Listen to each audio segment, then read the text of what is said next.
What's up, everybody? It's an NFC East show, and this is going to be a long one because we're splitting duties here with J and B Talking Shop. We're doing 2 hours today talking about football, so people are going to start coming in as we go along here.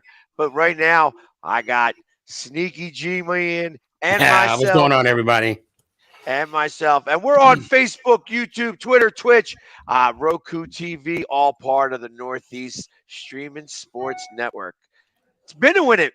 What's going on? It has been a minute. But as always, it's good to be back. Got a lot to talk about. True. What's up, man? There we go. Look at Um, that. Now, I told you they'd be showing up slowly. We're all Oh coming. man, Obviously, we're doing a new time here, Wednesdays at 7, because football season is upon us. yes, And right sir. now, like I said, it's going to be hard to be able to travel and get to where we got to get to and then still be able to do a show on Monday night. So, literally, we're doing it on Wednesday nights now. What's up, guys? Are you ready Nothing for some much. football? Are you ready for some Oh football? yes. Oh, I can't wait. I can't wait. Um, Jamie, can you do the one option where it spreads us out? Because my big head is taking the whole camera right now. I think that was hysterical. I was keeping that. I was keeping it right there just because Oh of my that. God. It's like right here. Oh, goodness. So Go what's ahead. up, guys? What are you guys doing? What has been going on? It's been a few weeks since we've been on this. I feel like it's been a month. It's been about a couple weeks now. I since then I saw True one time up in Dallas. Saw Stephen A. Smith and Michael Irvin, and that was a good experience. And a lot of training camp. A lot of people got cut. That I was surprised to. That was surprised that got cut.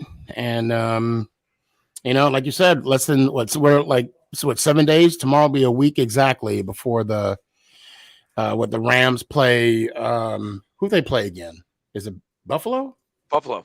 Yeah, Rams play Buffalo next week to kick off the season. I can't wait. I cannot Yeah. wait. And I'm going to be heading up right after our show next week. I'm heading up to Detroit. Detroit Rock City. All right. Have you ever been in that stadium before? I have. Last year I went to that stadium and Oh, we that's right. spanked them like 46 to 6 or something like that. It was something ridiculous. Yeah, I love the fact. So I've been watching their Hard Knocks Life, and it's. I love how that show makes you root for the players. How you hope they get a roster spot. I really appreciate how HBO pulls that off, and we'll see next week. I know next week is the season finale, but I am looking forward to watching it, seeing who actually makes the team. Although we'll have some kind of inkling. And all you got to do is go on their site and you'll see who got cut and who did it. But I'm gonna hold the suspense and wait till next week. So that's my 2 cents. What about you, True? oh, just staying busy and looking at the roster moves that were made today after the cuts from yesterday because we had cut both quarterbacks I saw and that. they cleared waivers and now they're back on the practice squad. So the quarterback situation still hasn't been handled. We're still missing our left tackle. I think Tyler Smith is going to be moving over there with the absence of Tyron Smith. So it's going to be interesting to see what's going to be working out here in the next 10 days. Yeah, we actually the Davis Webb, one of the guys that performed really well in the preseason, got cut, but Yep. he came off waivers and he's now on the practice squad. Another standout, Roche, is also on the practice squad as well. Although I was hoping to see Bachman. I mean, Bachman was one of the top receivers that made a lot of plays during the preseason. He was the leading, receiver, if you will. But no, as far as I see, he's not being picked up. And I think hopefully the Giants aren't completely moving on, but obviously, if Bachman gets an opportunity, he's going to have to take it. So Yeah. as long as it's not Dallas, he won't be dead to me. If he goes to Dallas, he's dead to me, completely dead. If he goes to Philly, he's only halfway dead. So to me. Yeah, there's been a lot of movement I'm seeing around the NFL, even including the Eagles, what they're signing from the Saints? Yeah, you did a trade with the Saints, Jamie? Yes, we did a big trade for he's going to probably be our starting safety. He is the name is just escaping me right this second. Yep. I should be a little bit on the more tip prepared, of my tongue too. but I'm sitting here and I'm watching us that there was a show that we weren't sure whether it was going to come on or not today on Roku, and it came on. So like it just bumped us off. So I switched us up real fast. So sorry, I wound up in the process. But anyways, he's going to be our starting safety. He's actually he's gotten, I think he's had started 30 games, 161 tackles, 3 interceptions, 28 deflected passes. So should be something worthwhile moving on. We also got rid of Jalen Reagor today for, a couple of picks that could de-escalate. So if he stinks there, then the picks will get worse, which I've never heard of before, but I find that interesting. So now, to be honest, Jamie, and I want to ask you this. But the first thing I got to see is that it's possible that Jason Peters, they're saying they're bringing Jason Peters into your camp in Dallas. Talking about people being dead. That would be dead to me. Oh, okay. Okay. So it's fair to say that as an Eagles fan, you have high expectations for this year, correct? My expectations haven't changed. I feel more confident now in the choices, and the decisions that I've made. Saying that I think that the Eagles are going to go 11-6. They could go as high as 13-4, but a lot would have to happen correctly for that to really be the case. So I can't guarantee that that's going to happen, but I do think that we go. I do think that that's going to be the best record in the East. Well, my question for you is: did you happen to see the TikTok that I did? Which one? The one where you said that the Eagles are going to make the NFC Championship? No, actually, I'll be honest with you. Sneaky. Every time you want to show that guy, I'm not going to pay attention. So every time you show that picture, I'm not going to pay attention. And that's realistically, that's fine. I mean, if you think that's going to stop me from showing that guy, no. Well, but I know that you have that. I'm just not going to feed into your fetish with that type of stuff. I don't have a fetish. I don't even know why the guy ate horse shit in the first place. It baffles my, and the fact that his friends cheered him on. That's another thing that blows my mind. And the fact that I keep showing it over and over again, and it gets under your skin, it's working. Because that's what it doesn't get under my skin. I don't pay attention to it. Exactly. So if you show it, it dismisses everything else that you might have said. But if it's something worthwhile, but again, when you got to continue to go with this action right there, that action right there does exactly what I want it to do. And that's exactly what I want. Which means that it takes you away from my page because I don't look at your content anymore. And that's fine. And that's fine. And why? That's a bummer. That's a real bummer, ain't it?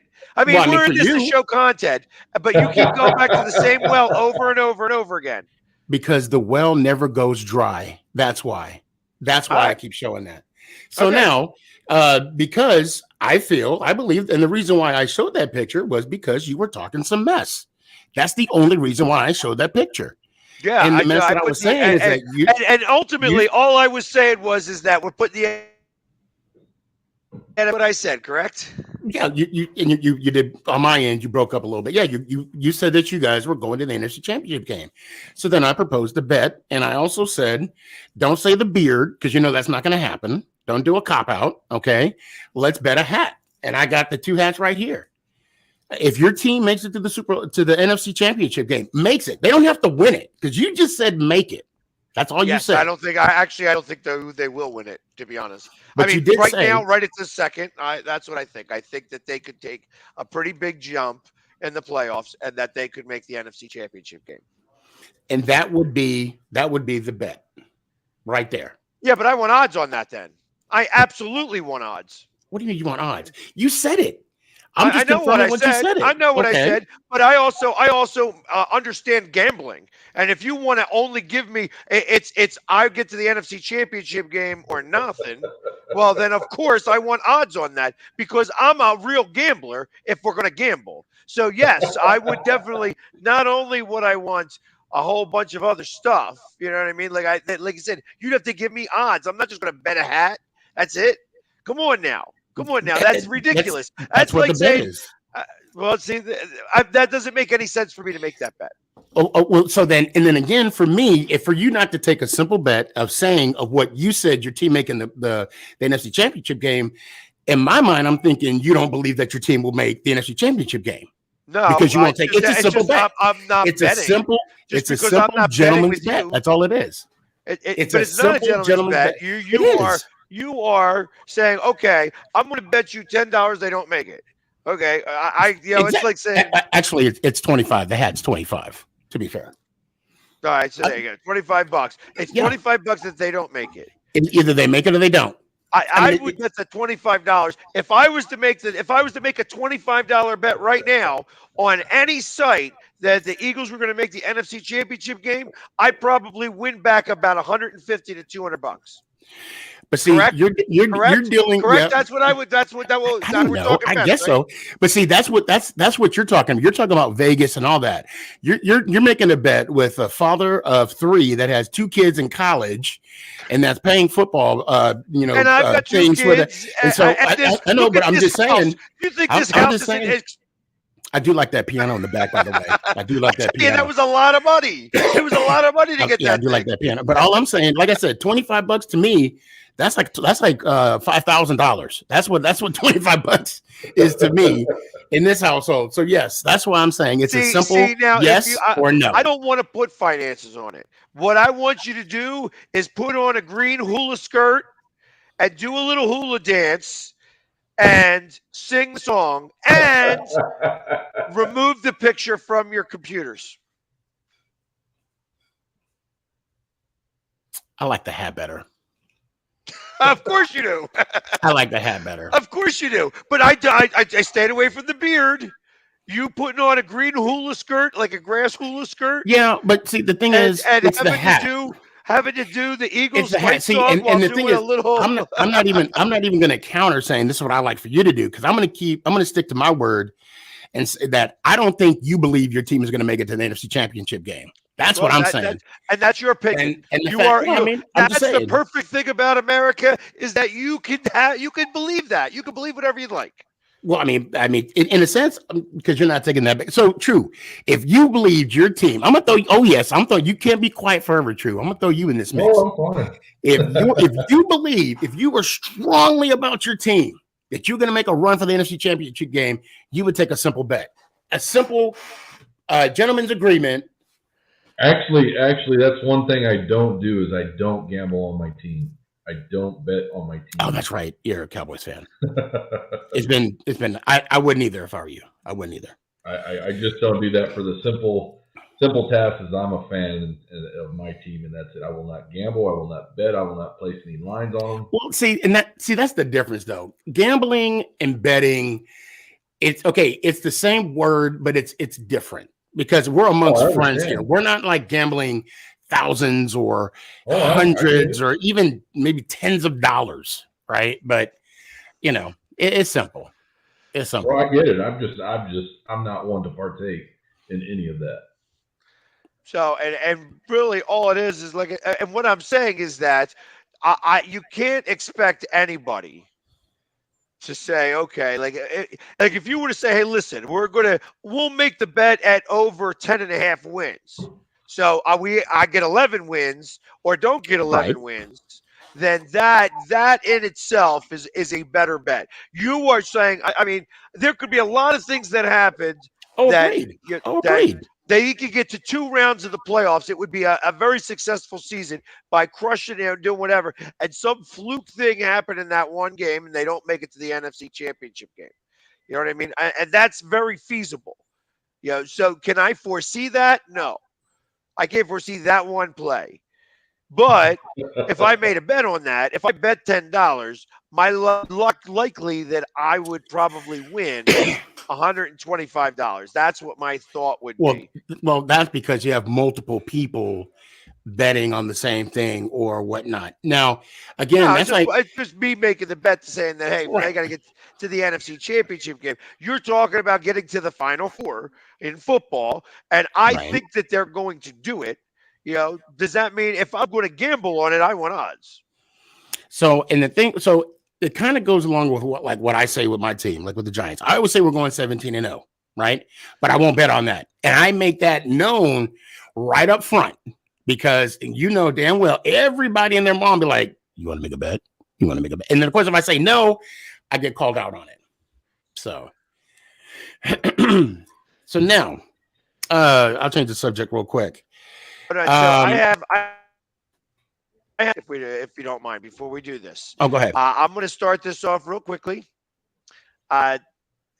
This gentleman who I'm about to bring on, was just inducted into the Texas Sports Hall of Fame, and I wanted to congratulate him. He sent a whole bunch of pictures. Him, Eric Dickerson, and George Foreman all were inducted this past week. Our own Byron Williams. Oh, what's up, Byron? Congratulations, man. What's up, guys? What's going on? Man, I tell you what, life is great. Hey, you know what?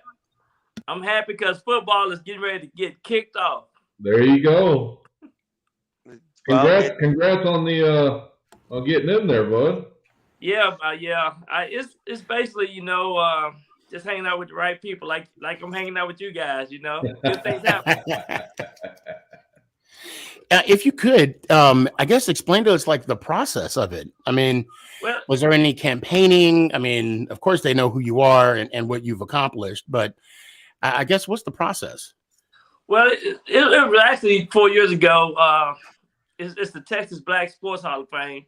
If you grew up in Texas and you mostly Texas rooted guys get inducted into it, and they have a big museum over in Dallas at the Fair Park, and your picture and everything is always in there. Every year they have different classes of guys go in there. I think last year Michael Irvin went in. But if you do community activities, give back. Of course, George Foreman and Eric Dickerson and those guys speak for themselves. It's just I just do what I do. I do a lot of things in the community with kids. Been doing football camps, going to schools, helping the needies, playing in a lot of tournaments, helping supporting nonprofits, things like that. And then, of course, I've been in the leadership part of the NFLPA now for over 13 years, helping former players and helping them navigate their livelihood, as well as helping them with the healthcare issues and anything related to, restructured surgeries and hip replacements and things like that. Nice. I've been very active and engaged in those type of activities. Well, that's what I'm talking. Congratulations. That's a big deal. Right. That's a big deal. That's a good lineup right there of what you just said. And of course, lately I've been coaching Jeffcoat, so. From what I understand, though, that he has been doing much better at golfing than you have lately. That his golf swing is just amazing. I tell you what, I'll take anybody bet any day. If you want to bet on Jim versus me, I'll take you up on that. See, and we were just talking about gambling. We were just talking about making bets. Talking about that. So you were talking about the upcoming season. Now, of course, with our beloved Giants, are you surprised of? Well, let me change the question around a little bit. What cuts were you surprised that the Giants made this year? Well, really, I wasn't surprised about cuts. I'm more surprised about how the team gonna buy into the new coaches and the new structure. and the style of play that they should be playing. I think they'll make drastic improvement. I think it's a 3-part thing that you have to stay focused on. It's the offensive component, it's a special team component, and a defense component. And those things have to fit into the vision of the team. And of course, Brian Daboll is doing a great job. I think he came in and got the mindset of the players on the right path. And I like that. But for his players, there's always going to be about 15 to 20 players that you got to have interchangeable parts. And then, of course, the injuries and things like that is a consistent factor that happened throughout the year. But one of the things too, the Giants' problem was leadership. Who's their leaders? Who is it in the locker room that's going to speak out and speak up and make sure everybody's getting what they need to get? And that goes a long way. And they lost 4 or 5 games because they didn't have that last year.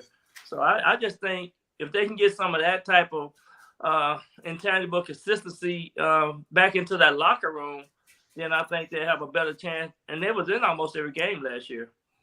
Yes, yeah, and I'm glad you brought up the leadership role. I know on the offensive side of the ball, the elected captains were Jones, Barkley, and Thomas. Defensive side of the ball, I know Xavier McKinney, Leonard Williams, and I can't think of Martinez. Did he make it? No, Blake didn't get it. I don't think. I'll have to double check. I know Gano for special teams, and Love.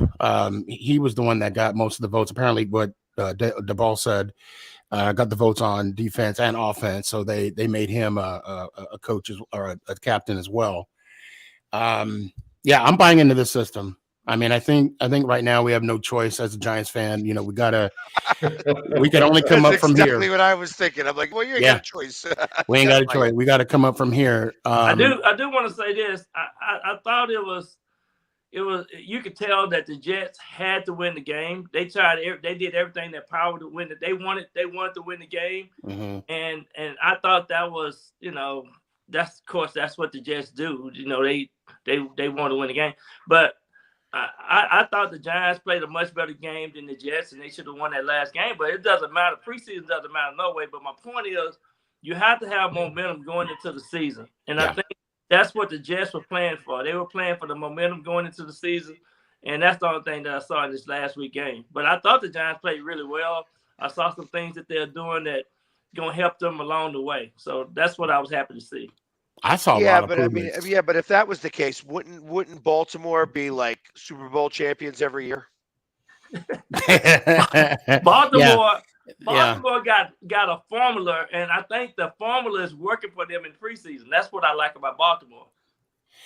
Yeah, but so the funny thing is, when we beat the Patriots in the preseason at work, somebody came up to me and like, "Congratulations, I beat the Patriots." You do know it's preseason, right? It doesn't matter.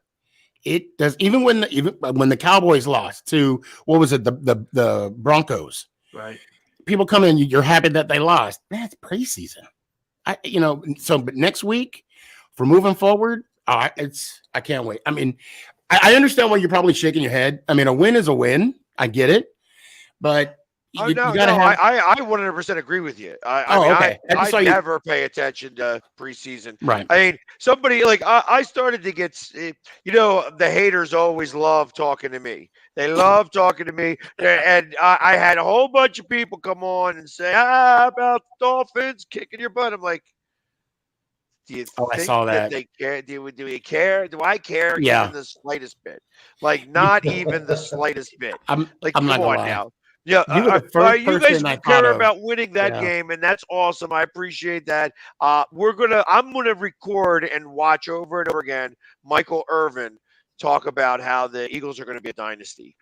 That's exactly what I'm going to listen to over and over and over and over again. One of the things you can go back throughout the history of the game and see how many people who played real well in the preseason won the Super Bowl. Yeah, not that many.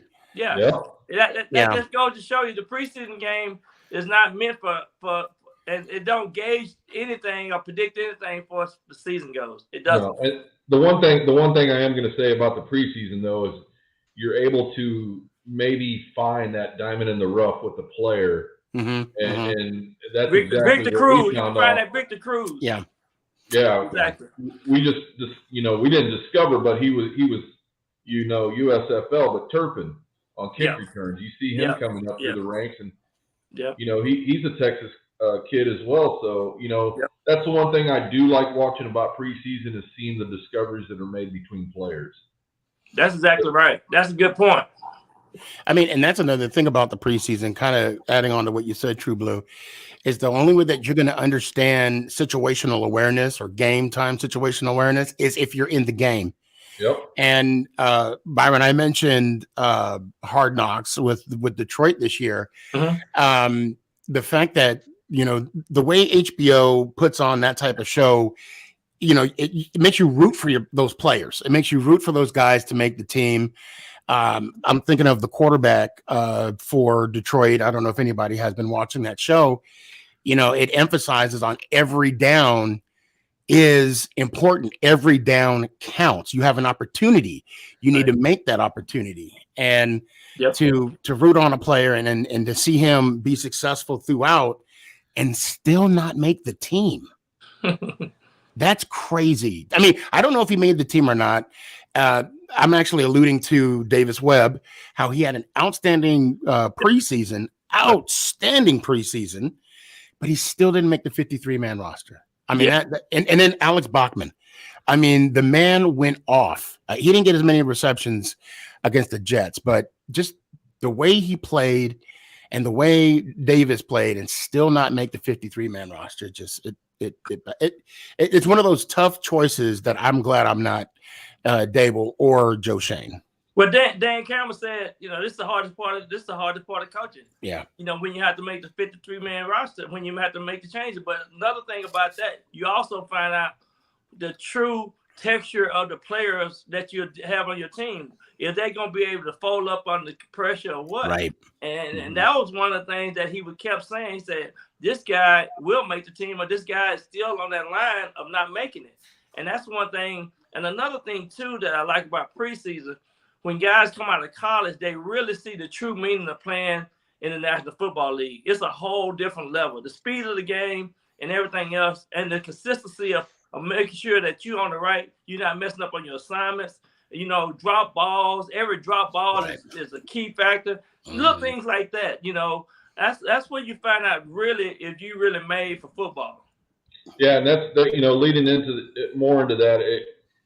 Seeing this preseason, the players on the sideline not knowing when to go in, during the rotation. Right. I mean, there's players out there that actually got cut because they weren't paying attention to what was going on the sideline to know when they needed to go in. So it's every bit as important to make sure to know when you're going to go in as, your assignment on the field.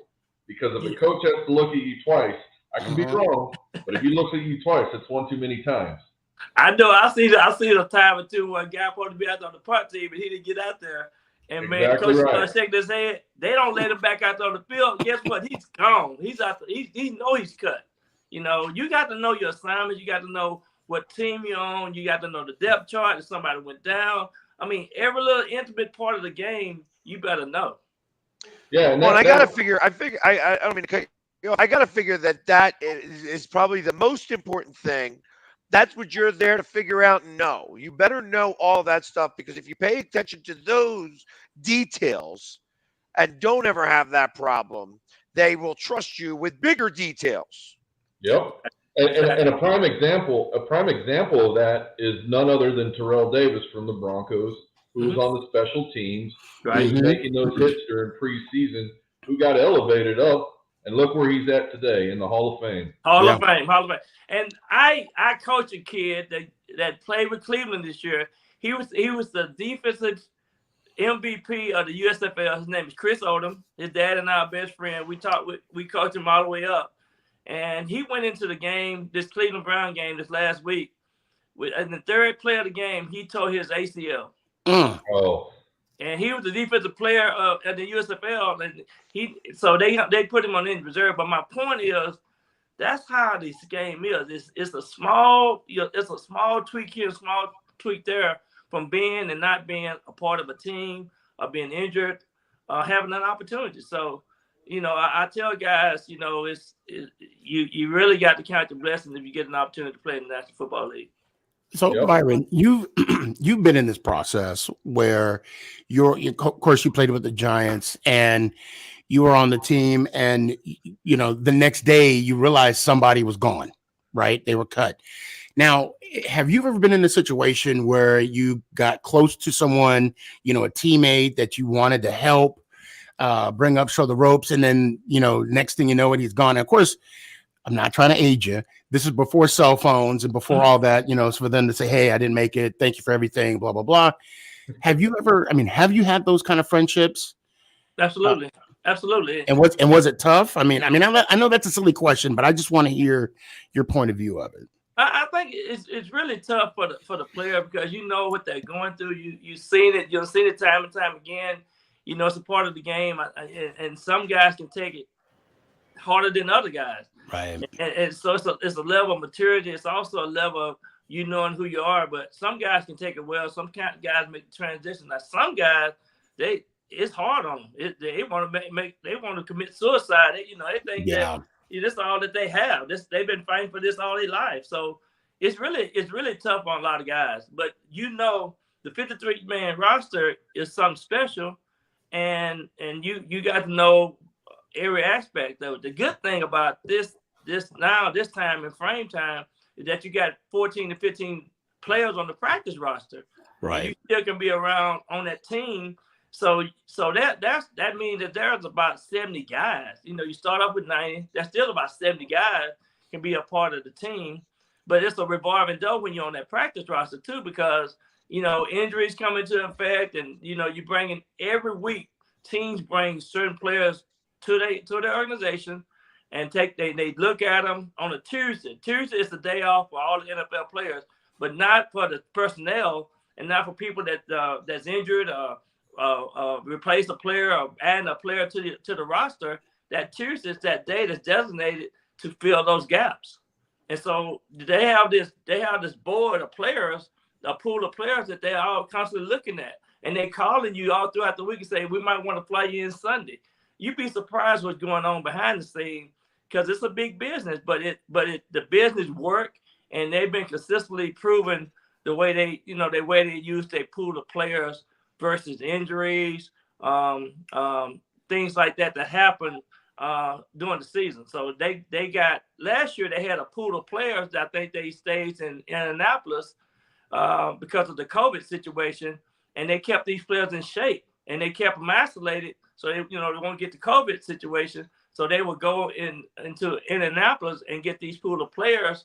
All 32 teams was able to do that. So there's a lot of things that goes on behind the scene that a lot of people don't know. Yeah, and it goes in further than back from when you were playing to now. You can correct me if I'm wrong, but the evaluation process now involves a lot more coaching staff from what it was back then, and I think that plays a part into it, because now you have these coaches that are certain. You got the linebacker coach, you got the tight end coach, you've got all these different coaches that are evaluating the players and then putting them up there on the board, just like the draft process. Exactly. To see who's going to stay and who's going to go. And I think it makes it that much harder on which 53 players are going to be staying and which ones are going to be placed on the practice squad. It's TruBlu, you're exactly right, because my first year, it was 28 teams. It was 48 men on the roster. And then I think in 86 or 7, they added the other 4 teams, and they added it up to 53-man team. But back then, we didn't have an offensive guard coach, offensive tackle coach. So you got an offensive coordinator. So now you got the middle linebacker coach. You got outside linebacker coaches. You got safety coaches. You got cornerback coaches. You got all these different coaches. Now they don't split up. They done added some extra coaches to the personnel department, right? So now it's more specialized. It's more tweaking. And more it's specific in detail on everything and every aspect of the game. So you're actually right. They used to just have one special team coach. Now they got multiple special team coaches. You got the punt, you got the kick, you got the return team, you got all these special coaches, and then it's more specific detail in every little thing that they do now.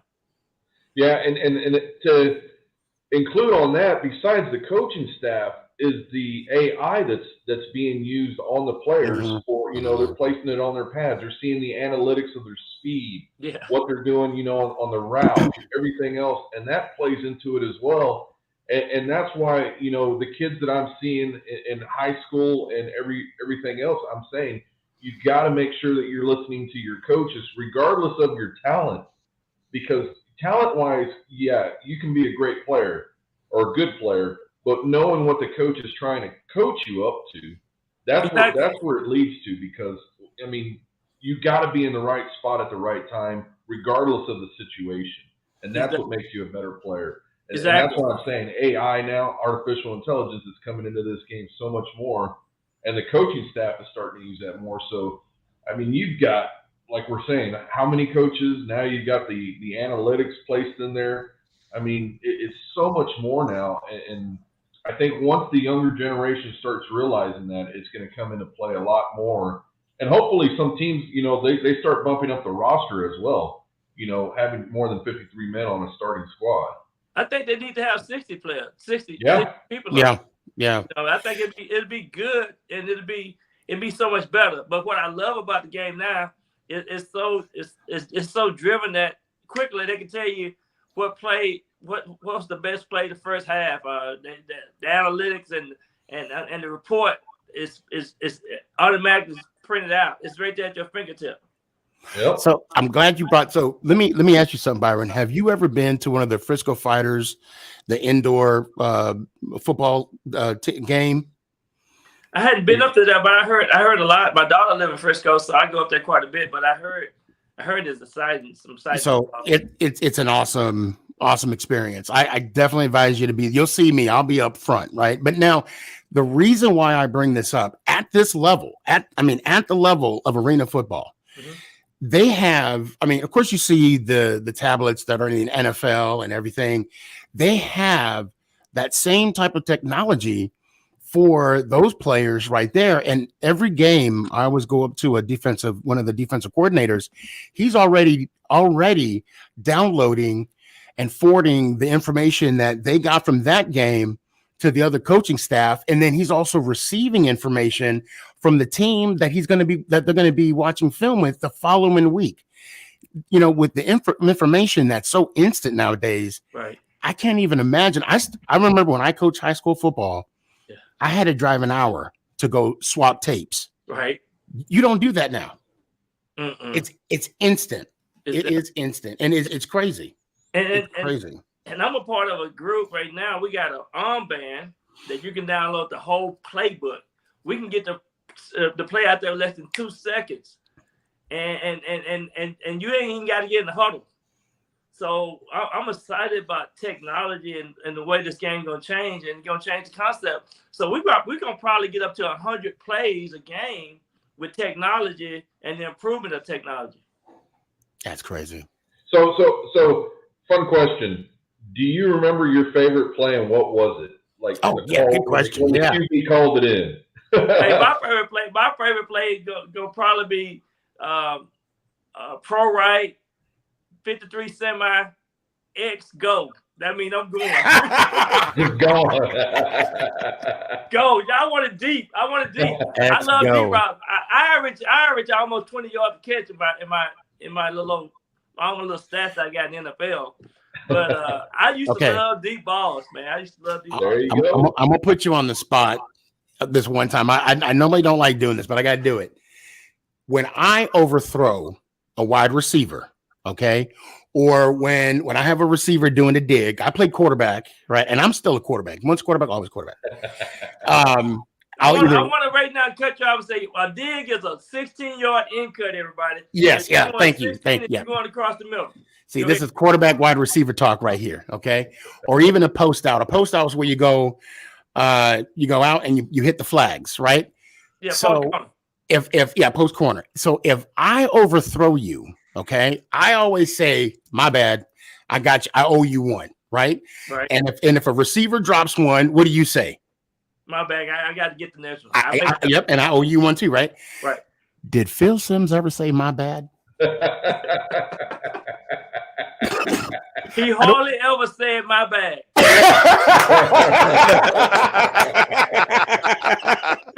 Hey, I talked to Phil Simms. I said, Phil Simms, you don't know who you talking. He didn't know who was talking to. So I said, Phil Simms, I was the #1 receiver. The first game you threw over your first game over 400 yards in the game. I was the #1. I had 167 of those yards. And I had to remind him who I was. He said, Byron, I'll never forget it from now on. I'll never forget it. So, of course, he had a lot more memory than I had, but I had to let him know. His first game over 400 yards, I was the #1 receiver in that game. Yeah, and that's him doing his own dig. Yeah. I had to ask that. Because Phil Simms, that's my guy. That's my guy. Growing up, I studied his 3-step, all that stuff, and I wear number 11 because of him and all that. So, man, we had a good conversation this year. I spoke to him. I asked him that if he could come in and do a quarterback camp in some of the places that I go for doing football camps, and we had talked about it. I know his son is running those quarterback camps. Yes. But Phil Simms, he always have been the same. So the good thing about Phil Simms and Lawrence Taylor is they had special seats on all our flights when we go out of town. So so some of the young guys had to learn that. It was a couple of seats on that plane. Nobody get those seats.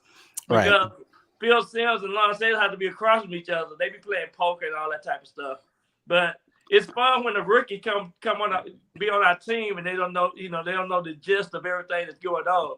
There's certain things that you don't do. So it was fun just to hear. Do you school that rookie, or you let him find out the hard way? Let him find out the hard way. You don't want to lead him anywhere.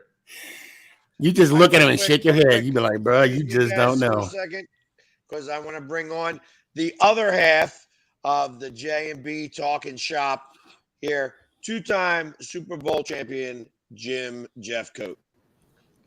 What's up, Jim? Good evening, fellas. Good evening. What's going on, Jim? How you doing? All right. How are you doing? Doing good. Jeffcoat. Hey, Jim, I almost wore a gray shirt. Yeah, you always do try to copy me. It's the normal Giants thing.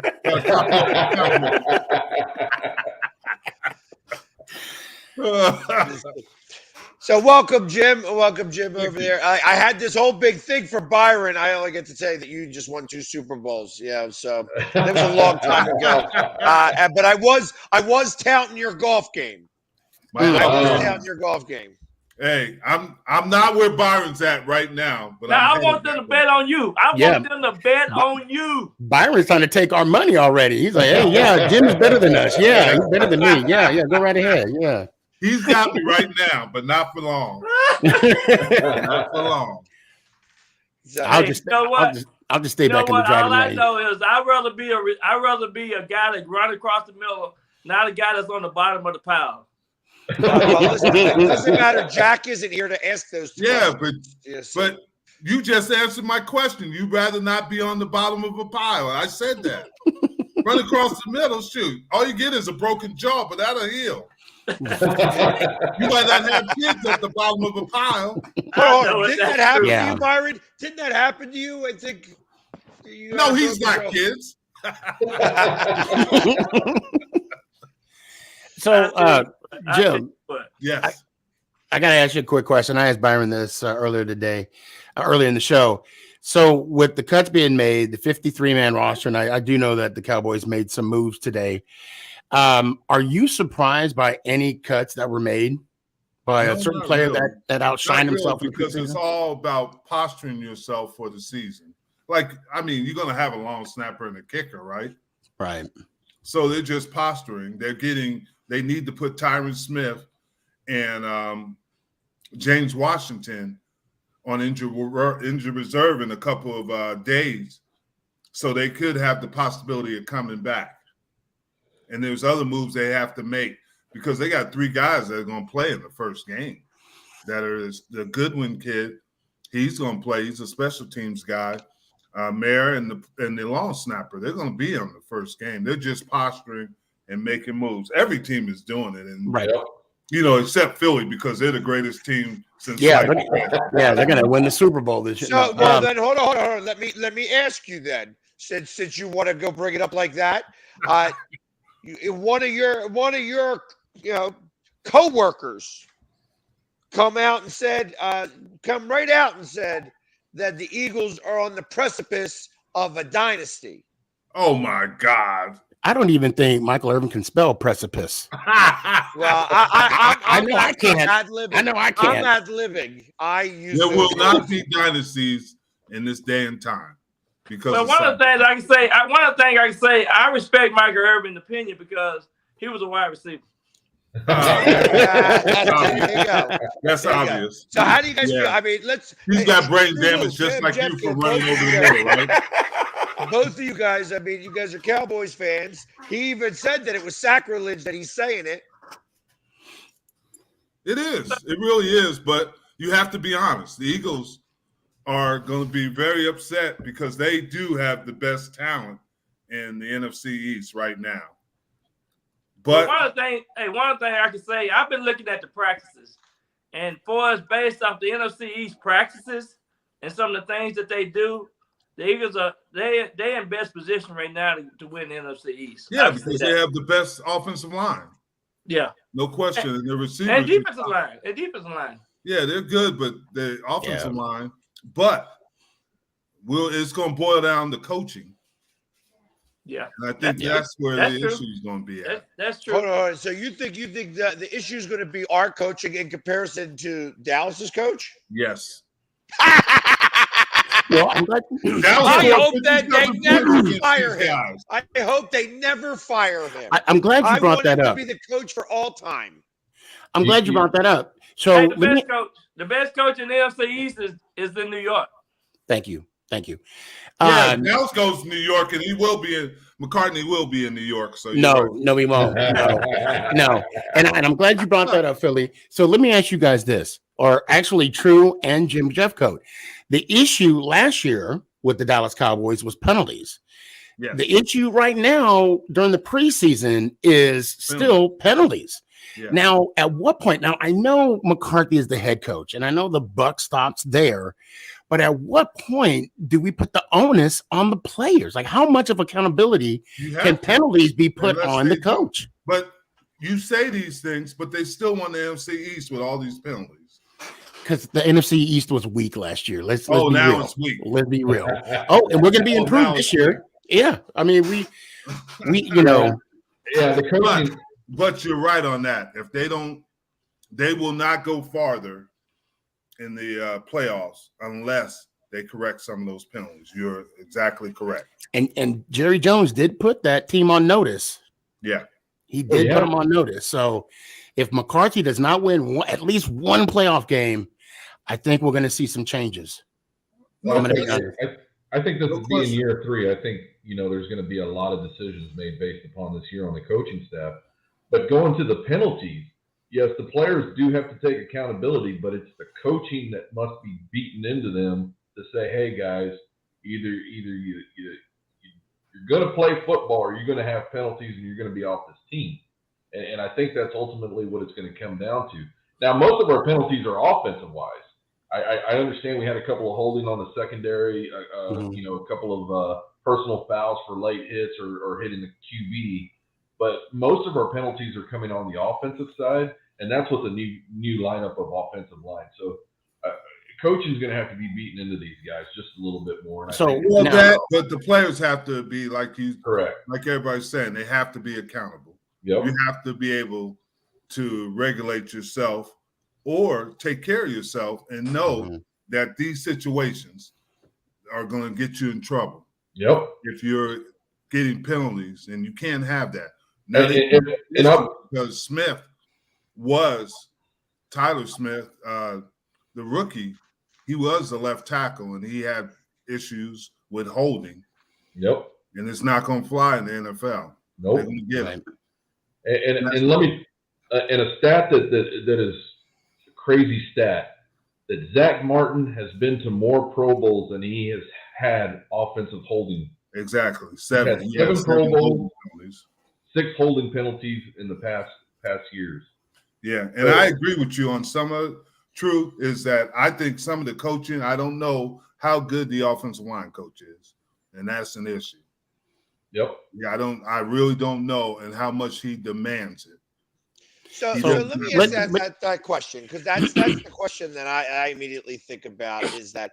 So I was watching something that must have been like a minute-long video of Eli Manning and Coughlin talking. Actually, it was Eli going over some of his old film from when Coughlin was playing.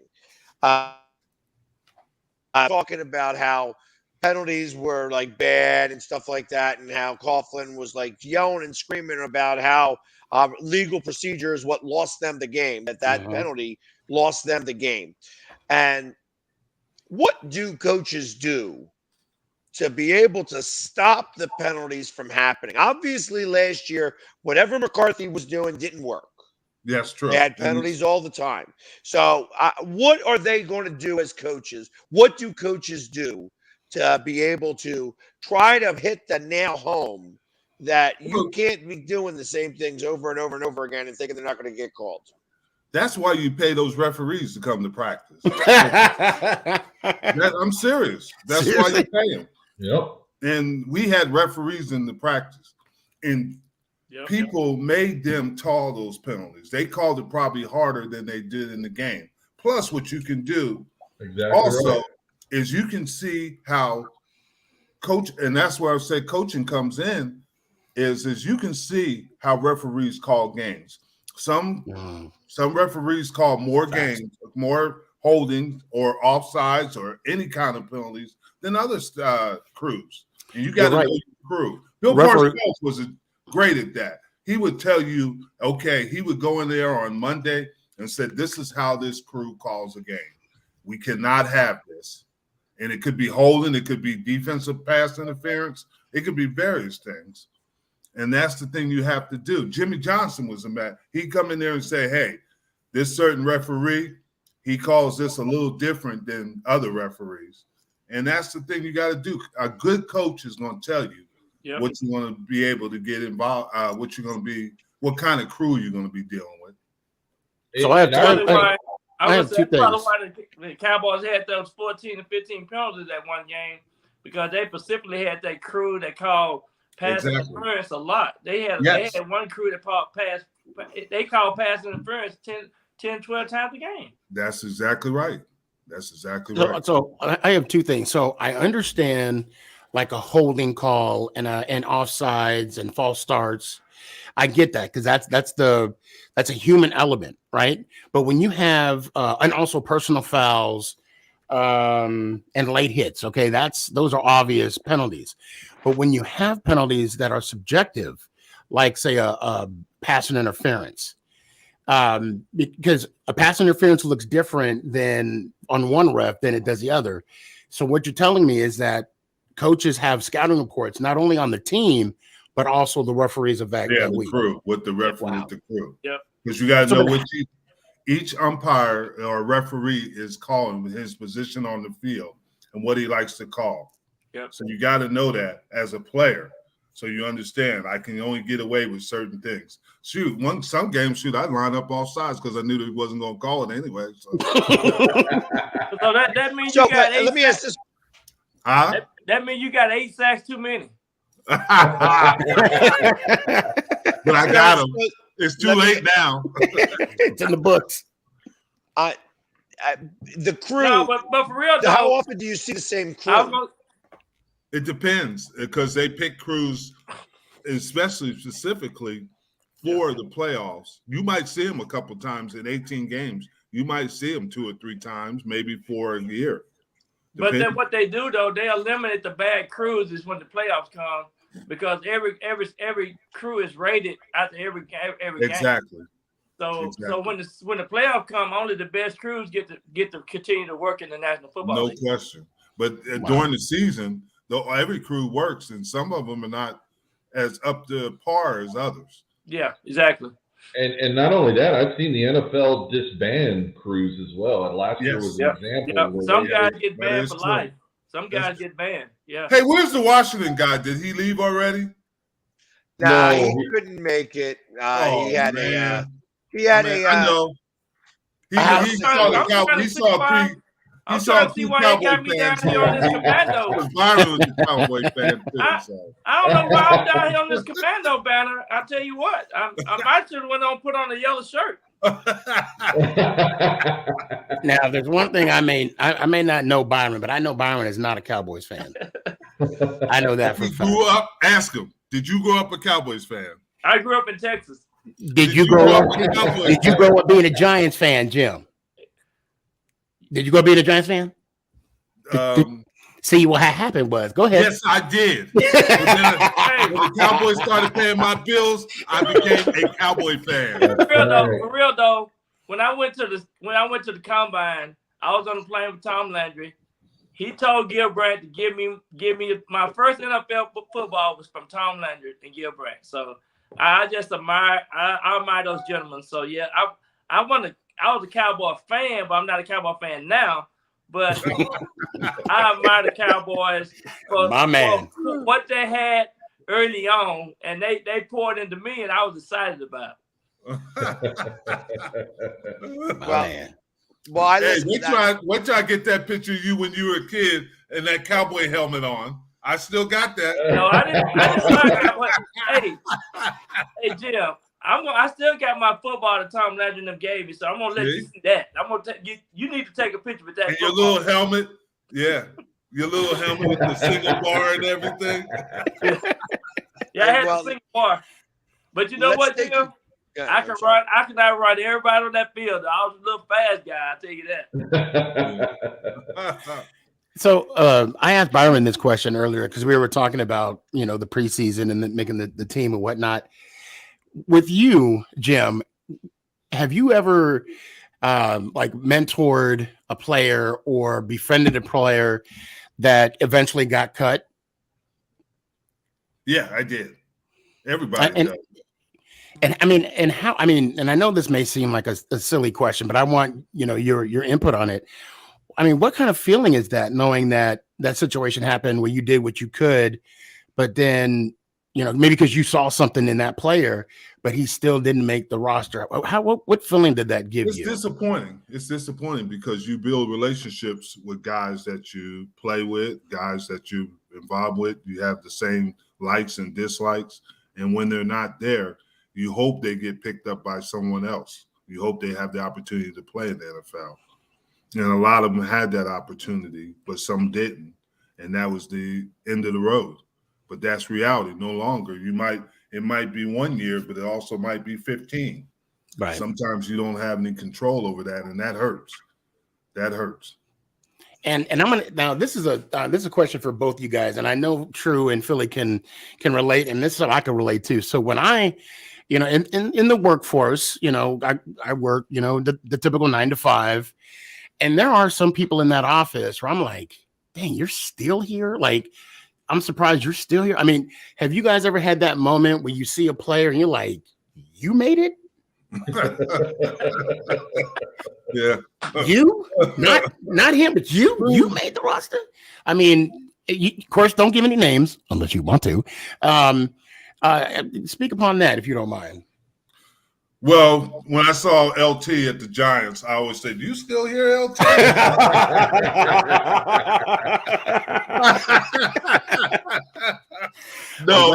I'm glad you said LT and not Leonard, because I would clip this and send that right to him. Leonard's my guy. I know. That's why I said it. He's my guy too. You don't really think about that. That's the decisions of the coaches. Wouldn't you agree, Byron?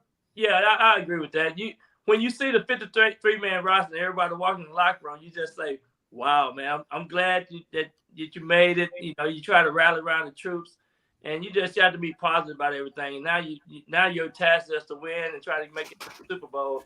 But you know, it always be one or two surprises that make the team, though. Oh yeah. I did something though. When I was when Leon Lett came, he was 7th round draft choice, and we knew he was going to make the team. He was really he did well in training camp. So the day of cuts, I took all his stuff out of his locker and put a note there to go see Coach Johnson. Oh my God! And he started sweating.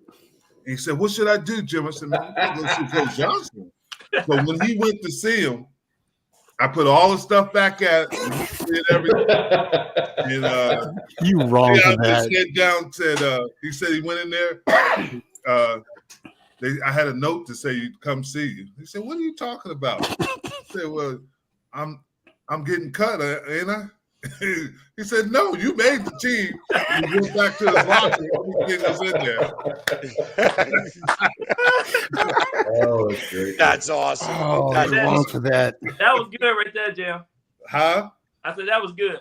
Yeah. Yeah, I got to imagine there's some of that hazing may have been a lot more deeper than it is now.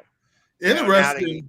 With the hazing, it was more if you talk too much, that's when you got hazed. We had a kicker one time, and he had a big mouth, and Randy White tied him up to a goalpost and told nobody to touch him.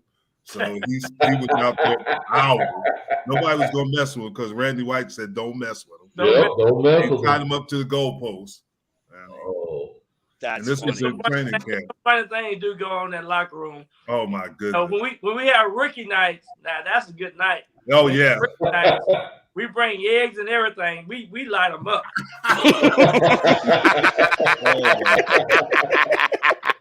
They be up there trying to sing and all that. Boy, we light them up. I only had to sing once because I sang. I used the FBI is coming to town because they were having so much trouble with the players. They left me alone after that. Hey, I sound so bad. They say we don't want your stanky ass up here no more. I was just saying. Yeah, I heard you say. We don't want you to say. Huh? That was my song. Hey, that was my song. I said, "You got to know when to hold them and know when to hold them." They say, "Get up off the stage." So with away started barking. So Jim, with that camaraderie, right, with the going back and forth, how different was it when Charles Haley got there? Actually, it was good. Charles is people misunderstand. Well, no, because I know he was a jokester. I know he was, right? And that's what I'm saying. Did he also add to that? I mean, did you have competition? That's what I'm trying to say. You always have competition. I'm saying competition as the prankster, not on the. I mean, of course, on the field. Charles wasn't a prankster. Okay. Charles wasn't really. He was funny because he's just crazy, but he wasn't a prankster. He might come in the room butt naked or something, but that's that's just Charles. He's still doing that right now. I know. That's just Charles. But no, Charles wasn't. We had other pranksters. And let us welcome to the show, Charles. No, I'm sorry. I'm kidding. I didn't worry about it. Me and Charles have a good understanding too. Yeah, y'all have a special understanding. Yeah, because he knows I'm from Jersey and what I'll do to him. And I know there's a lot of tributaries where bodies just kind of. Hey, we were just together. We were together about 5 weeks ago, me and Charles and Jim. And we was over there. Yes. Charles hosted a football camp for some kids. And Charles, he just sat around now doing nothing. And he say, "Well, hell, let me get up and show you how to do this." Well, it's so funny. I just bring it up because they had, of course, they had the episode with Charles where they, basically showed him his football life and how he would prank Troy Aikman a lot. So, and that's why I wanted to bring up, I guess by you doing that, I also pranked the Leon Lett. That's a great story, by the way. What are the things that he did? They said he did something to Troy. I can't remember what it was, but Troy was not too fond of it at first. But then Leon eventually grew onto him. Eventually, Not Leon. I'm sorry. Haley. Yeah, The Charles. one thing about Charles is Charles was a true team player. He would do anything to help the team win. He didn't care who got the credit, but he would work hard at it. And it was a different kind of humor. It was a different kind of humor with Charles. And you just got to know what kind of person it is. What the heck? D-Rock? D-Rock got a big eagle emblem and stuff? That's right. So I tell you what, let's go. I got to take a quick commercial break, and let's come back. And then once we come back, let's change it up a little bit. Let's talk about this season and what we think is going to start to happen, because we are 8 days away from the NFL kickoff, and this may be the last time that we are combined group till at least the Eagles. When the Eagles come to Dallas, it's going to be Christmas Eve, so it's going to be real hard to do it then too. So, but let's go hit these quick commercial messages, and we'll be back talking about what the NFC East is going to look like. We'll be back just after these messages.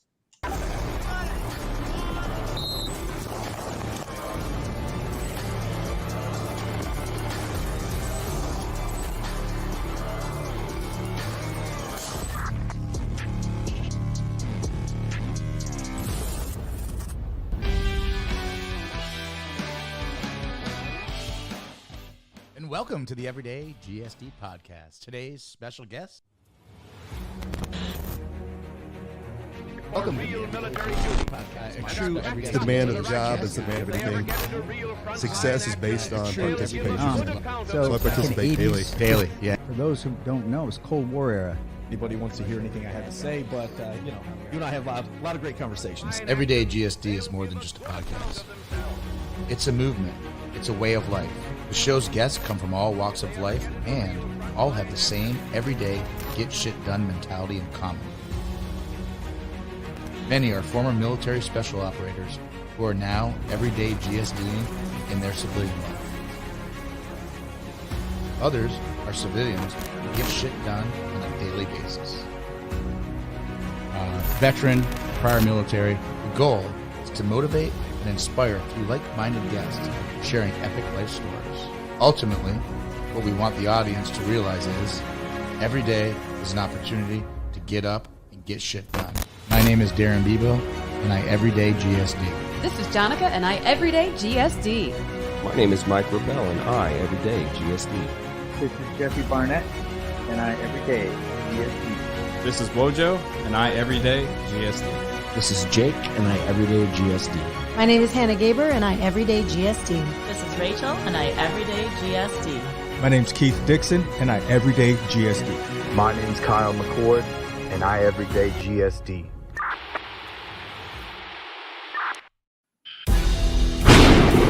I mean, you can see right now without. All right, don't want to play. I mean, you can see right now without LeBron, Lakers are struggling. Let me tell you about a team I hate, all right? I know the Dallas Cowboys fan is here, so I had to make sure he knew how much I hate this team. I'm ready. I've often said that the people who run baseball, they try very hard to ruin it. I'm from Brooklyn. I don't have a problem saying it to his face. Oh, from Brooklyn. Hey, guess any.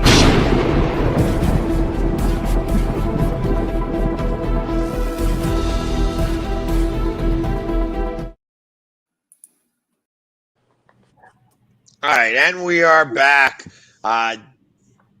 Welcome back to the combined show of the NFC East show and J&B Talking Shop.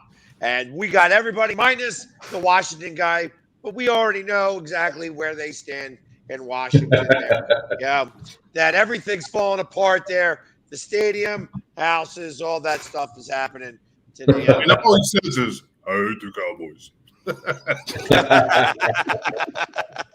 That is exactly correct. He hates the Cowboys.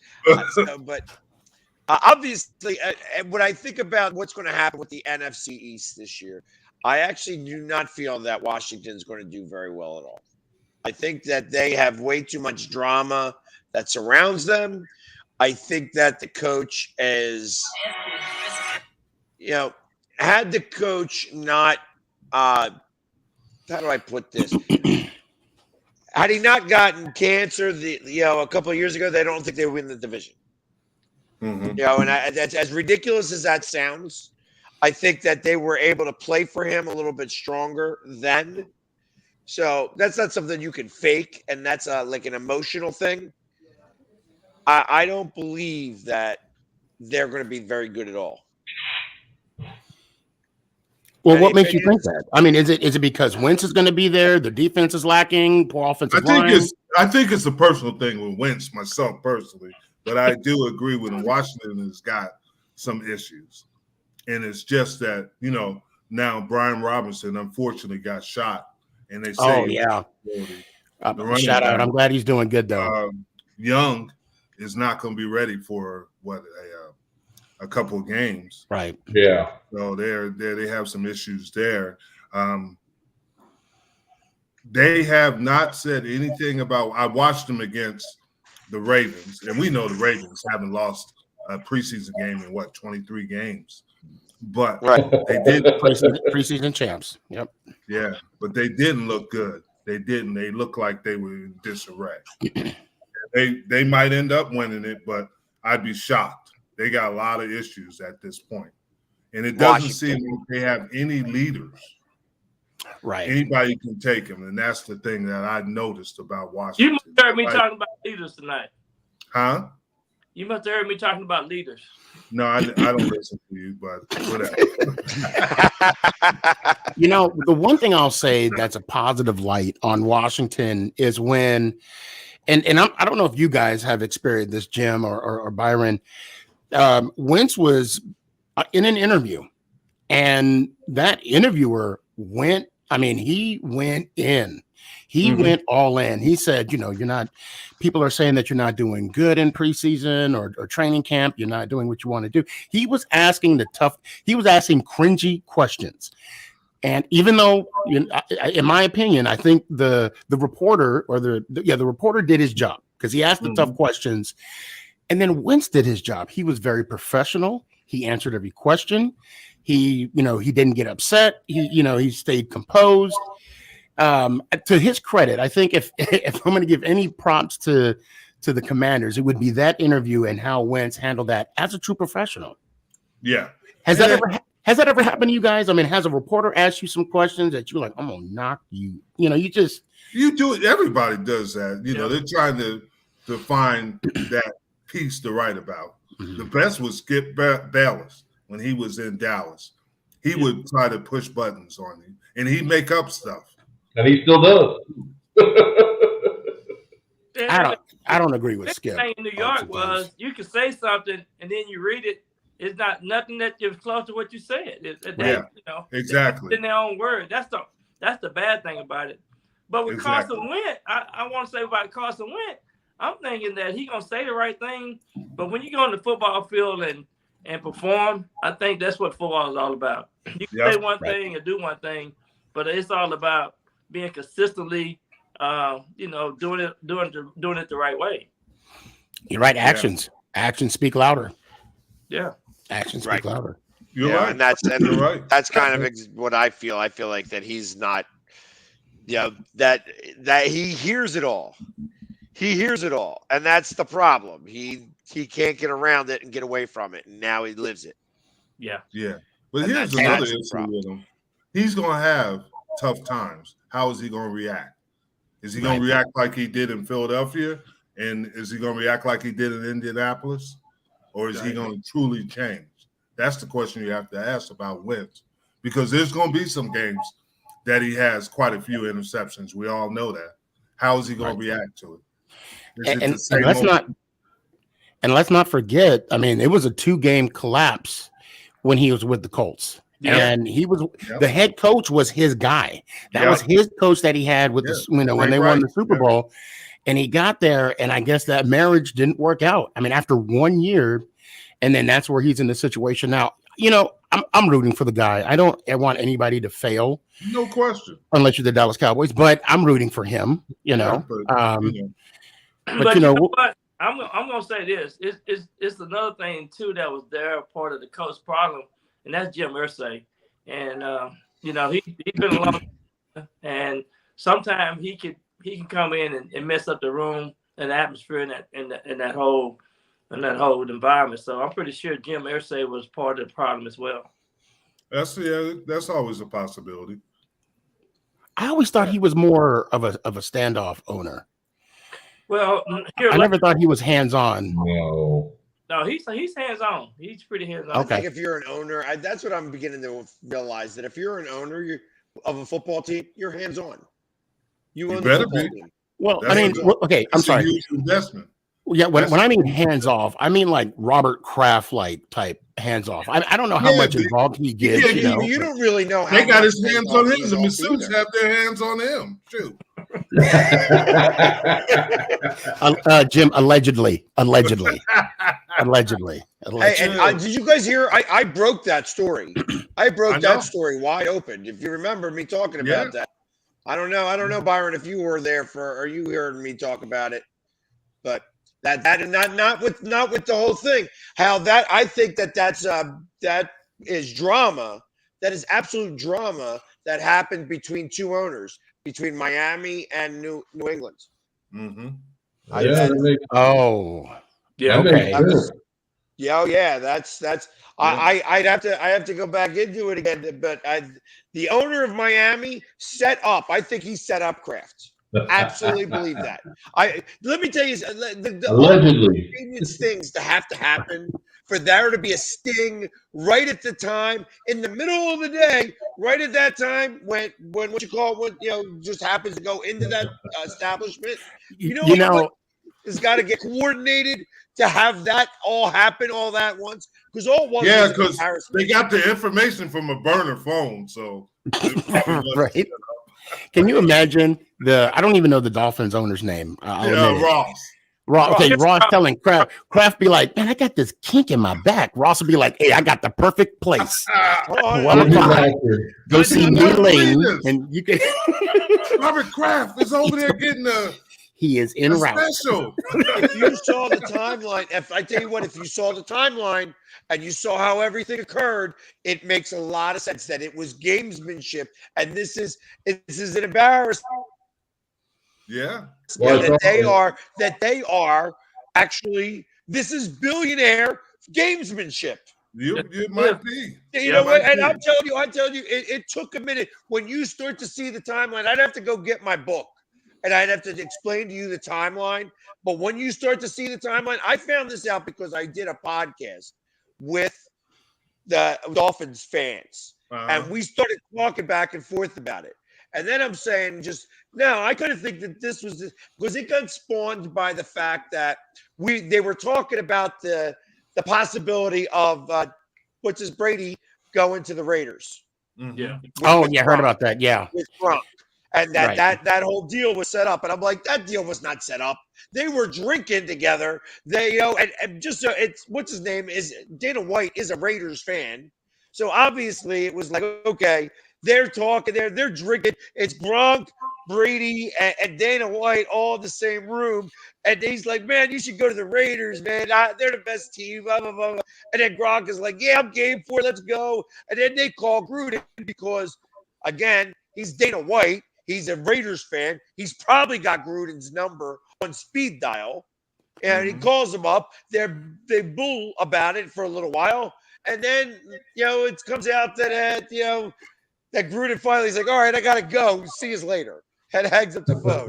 I don't think there was anything brokered, but I think that Dana White allowed us to be a fly on the wall on one of the nights that they had out partying. Yeah. But did you hear Tom Brady talking about that on the barbershop? No, I didn't hear any of it. Yes. So Brady even said, "You're sticking with that, that effort." I know I'm better than him. Oh yeah, he actually talked about that scenario, how he ended up in Tampa on the LeBron James barbershop. If you have HBO Max, check it out. It's there. He says it loud and clear. And the whole time I'm wondering, what team is he talking about? And then it was just revealed that, it was the Raiders. He could have easily been on the Raiders. Yeah, but I think that part of the conversation was after Gruden was on the phone. I think Gruden got off the phone. Yeah, I don't think he said because that it fell out through. loud. The whole deal fell through. Yeah. Yeah, but I don't think there was a deal. There was no deal to really had. I think that they were drinking. We don't know. Yeah, that's what I'm getting at. Yeah, I we think don't that know. they were drinking, and then when they thought about it a little bit, they're like, "You're gonna stick with that guy over me?" Yeah. Wrong answer. You know what I mean? And that's funny. That's funny, but I think again that they allowed us to be a fly on the wall. Yeah. For a day in their life. Yeah. Which is really what that was. That was a fun story to kind of hear about and talk about. But realistically, that was never going to happen because just it was impossible for it to happen. And I also heard that Ross, the Miami owner, he gave Kraft a Groupon. That's the only reason why he went to the parlor to get that. He had a Groupon. You know? But beyond that, I mean, they also made a trade between the two of them, and Ross gave him like a player, like for like a ridiculous pick. It was a ridiculous trade, all Patriots way, which I thought was compensation. Mm-hmm. Oh, that's what okay. I mean, it looks like a compensation. So for, really, hey, what this was what I did to Leon Lett. It was just a little bit different. Exactly. That's exactly what I'm talking about. I think so. I mean, it sounds ridiculous, but like I said, the coordination it takes to actually have a sting put together at the exact moment in time that Robert Kraft goes in there, I don't believe in that big of a coincidence. Yeah. There's no big it's not way too big of a coincidence. Right. So, Well, the question asked, was that the first day of the sting, the second? I mean, you got to look at the verbiage because it could have been a 7-day period where they were checking in, and he happened to come in on a Wednesday, to check out the Groupon, see if it worked. They went in and raided the place while he was there. That's what happens. Well, if they raided, then they had to have been checking him out, checking that spot out for a minute. Yeah, that's where I was getting at. I was in Miami during the Super Bowl during that time. And it's funny because I was with a couple of friends and they go, let's go drive by that area. And then they showed me the area and they said, yeah, I could see why this happened. It's because it's in a sketchy area. I mean, well, then there you go. Yeah, you look left and right. There's nothing. But I'm not saying you're not wrong, though, Philly. I'm not saying you're not wrong. That's absolutely. I mean, that's why it happened. It's like I got you, and I mean, think about you don't think a $20,000 donation to the and I'm not saying like whatever, but I'm saying you give a donation to that police force of a decent amount, and you know what? They're going to go raid the place because it's easier for them to know. All you got to do is have somebody on the inside. I mean, these guys are billionaires. They know what each other's doing. See, that's how the story. And then Robert Kraft one-upmanship him with the Tom Brady stuff and the Sean Payton. That's exactly correct. Oh yeah, that's right. That's the timeline. It all comes full circle. Yep. And ultimately, like I said, and then there comes that trade that this is all going on, and they're like, all right, we'll call truce. Here, I'm going to do this for you to call the truce. I mean, but this is a real thing. I think this is a real billion-dollar gamesmanship here. Yeah. And that's not something that you see every day. And you don't ever put it together because all those stories separately are no big deal. Yeah. You know what I mean? It's just, but that's exactly what happened here. Belichick texting the wrong guy. Come on now. Come on now. There's no way. There's no way. Oh, I texted the wrong Brian. Well, to be fair, wait, time out. In Belichick's defense, when that incident happened, I looked at my phone and I have 4 Brians with no last name initial. Yeah, I'm going to be honest. I don't care about that. First off, that's you, and we're talking about Bill Belichick. Who says Bill Belichick doesn't have the same practice, though? I mean, because you deal with systems. There's absolutely no way that Bill Belichick, that wasn't a planned situation. That whole situation, that's what spawned the entire investigation. That text message spawned a tremendous amount of things in motion. to make all this occur, and all of which are headed towards Miami. That the coach did this a certain way, and this did this a certain way. That you're going to tell me that that Kraft didn't find out that this was on Ross. That's the reason why he got him, because all he did was get embarrassed. Yeah. It didn't cost him a little bit. It cost him a few minutes of time and an embarrassment. That's all it was. There wasn't even a fine, really. It was like $59 was the fine. So it was like so ridiculous in every stretch of the imagination. But that specifically happening, that is all gamesmanship between the two of them. So Absolutely. I'm gonna be devil's advocate about Belichick, and I'm saying that because this is experience. Okay, how many times have, say, my wife called me, or let's say my wife texted me. Then I got a call from a friend of mine, and then I remember I had to call my wife back real quick to get some more information, and I accidentally called my friend, or I accidentally text my friend because that was the last text, and there's a lot of variables here. Like I said, you may be right. It depends. If your friend was a woman, you got problems, brother. But, well, I mean, if it was a guy, it's in the name. Right. You know, say, hey, I made a mistake. I was asking my friend about a Groupon, about a massage part, because I had a kink in my back. And I had to get it worked out a little bit, So, but like I said, you're right. I have. You could be right too. Solely off. I seem to know sometimes when things are happening like that. Like like I said, it doesn't take a rocket scientist, and I firmly believe that there are coincidences. If a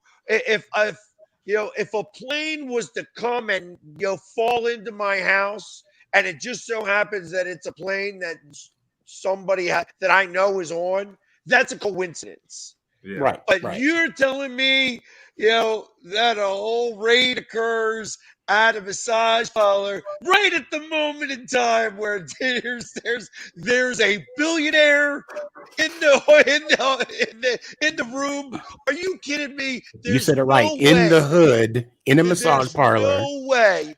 And TruBlu probably has better idea of what it really happened because he went to this. He passed the same place. I mean, like I said, I could be so full of shit, but I doubt it. I believe what you're saying now. It makes sense. And then Robert Kraft got him back with the stuff. Obviously, with so much so that they actually traded. Well, they traded the wide receiver, and he was a good wide receiver. Yeah. For like nothing. You're right. You're right. And this was before that. That was before they got Tyreek Hill. Yeah. So all of that occurred, and like I said, I felt like it was restitution. That was a restitution trade. Yeah, it could. Now you make sense. Yeah, because the wide receiver is still with New England. Exactly. Right. So, and that only happened in March. Yeah, you're right. I mean, all this occurred. You got the hiring at the Giants coach, and then you got the text message a few minutes beforehand. You got the suit by the coach. Yeah. You know what I mean? Like, Brian Flores, the lawsuit that occurs with that. And the whole big deal. And he makes a good point because very rarely do you trade players in conference. Yeah. In division, no less. In division. Didn't do that at all. They made one trade before that their entire time being in the same division. Same division. And that was Irvin. That Irving Fryer. Mm-hmm. So one, and then only one throughout all the history that they've been in the same division. Yep. Yeah, no way. You can't tell me. Like I said, I could be wrong. I could be way off, and it's all coincidence. Yeah. Damn, man, you're talking. I want to go play the lottery then. So, quick question for both of y'all, and True Philly, please respond. Do you guys play fantasy football? I don't understand fantasy football. I played the last couple of years, but I hadn't been. I want to be in a group this year, but I hadn't decided if I'm going to do it yet or not. So I really want to do it because I was pretty good at it. Yeah, I don't understand it. So Jim, it's so easy this year. I normally use NFL, and it's simple, like running backs, every 10 yards is a point, a touchdown's a certain amount of points. So basically, you just pick the best players as you can, because you do a draft and there's an order of the draft. I don't really there's actually buy-ins. Like people have buy-ins into these things. I don't. I play for free. This year will be the first buy-in tournament, which is $30 that I've been in the last 3 years. But people make money out of this. It's like 150, and then no matter what transaction you do, it's like $5 to $10. I mean, people actually pay money into these type of things, but I do it for free. I have a Family Feud. I have a league that I've had for years, and it's fun. It's fun. And then my next question was going to be if you guys played. We ought to have a 5-player contest right here on this. Actually, we need if PorkRine is in, we could do a 6-man, just a 6. Yeah, we could do that with PorkRine. Say again. I want to see Jim come in last place.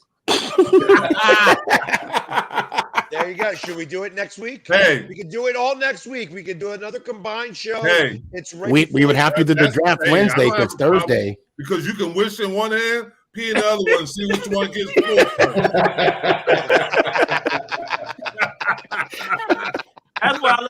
That's what I love about Jim. He's so competitive. Me too. In golf.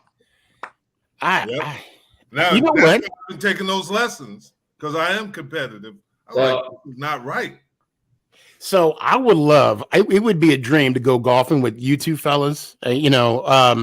However, if I don't pass the other thing, that the what do you call it? If I don't pass the other box, I am not pulling my pants down for the whole hole. What work rules? That's what work rules. Everybody knows that. Yeah, I'll bribe you all with beer then. Every time I do it, I owe y'all a beer. We can always play I don't drink. I'll give you an iced tea then. You get a nice iced tea. Unsweetened if you want. Unsweetened. And the Groupon. And the Groupon. We can play the Dallas Cowboy Golf Club. That's right. It's pretty reasonable to play. Hey, I'm down. I'll go just like this. Now, Byron will probably win this. I'm going to tell you now. Of course. As long as we ain't betting money. I already told Philly. I'm going to let them get real comfortable at first, and then I'm just going to sneak up on them. Well, how about we do this? Every time I've ever gone golfing, nobody's wanted to go with me again. I bring a bag of balls with me because I know I'm going to lose them. There you go. Or we could do this. We could all just meet up at Grapevine Mills and do a little putt-putt golf and just call it. Go top golf. Oh, that's what we're doing in Arizona. In Arizona, it's funny you say that. When the Eagles go to Arizona, that there's a group of 40 that are going out and doing their whole golf tournament for charity. So we're going to have the first PSG Open.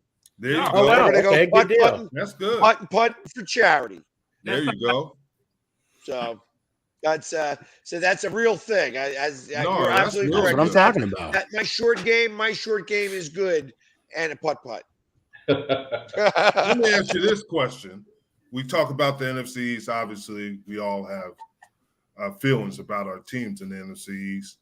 But in my opinion, the NFC East is the second best division right now on the NFC side. I still think the West is a little better other than Seattle. I think that the NFC East has made moves over the NFC South and the NFC North. Without question.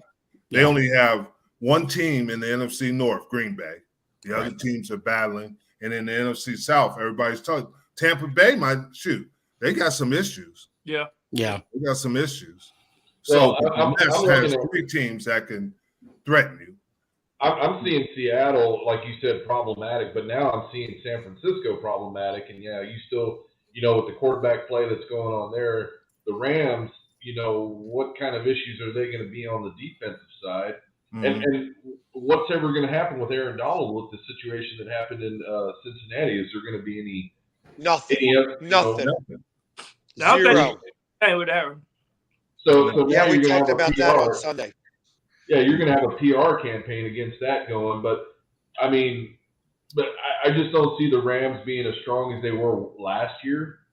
And I mean, but Frisco is interesting. First of Huh? all, they're really good on defense. Yeah. And I watched because I knew we were going to be on this. Trey Lance against the Texans, and he doesn't throw overhand; he throws sideways. Yep. And that's why they signed Jimmy G back.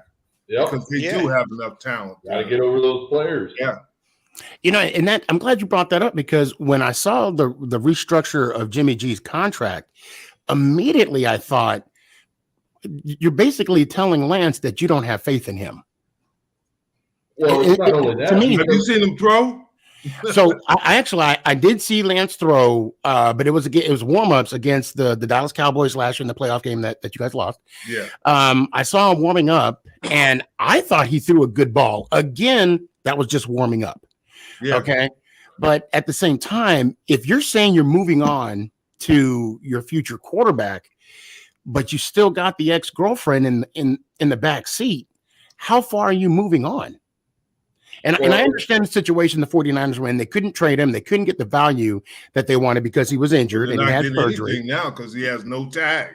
Yeah, exactly. Free, so yeah, I mean, they're holding on to him for this year, but at the same time, it's like, because if you pull Lance out and you put Jimmy G in, that's going to mess with Lance's psyche. But I think what they're thinking, if they pull Trey Lance out, he's done. There's supposed to be a heavy quarterback draft next year. Yep. And we talked about that because actually Tua and Jalen Hurts are in the same boat. If they and Jones, yeah, and Daniel Jones, they're all in the same boat. If they don't perform well, they said it's a really good quarterback draft next year. There's going to be quite a few that are in the top, 15, 20. Yeah. So. And that's why, watching what happened with San Francisco and that signing, of course, renegotiating Jimmy G's contract, which lowered $20-some million. I mean, he was looking at $27 million cap hit this year. And so with the restructuring of that, but again, going back to the young quarterbacks, that's why I had a problem at the beginning of this preseason with how high on a pedestal they put the Willis kid from Tennessee. I mean, they put him up there on a pedestal with one sidearm throw, and then the following week they're like, well, we shouldn't have given this guy all the kudos that we gave him. And then week 3, he's just running around everywhere for his life. Again, just a running quarterback. Not saying that that's bad or good, but again, it's showing his talent right there on the run side. But what you were saying, the sidearm throw again.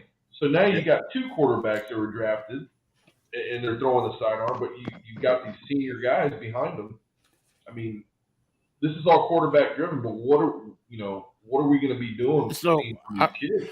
I want to add to that, and you brought up a good point. Like they're changing the motion of how old school. I was told arm 90-degree ankle, keep your hand behind your ear and bring it over your head. Okay.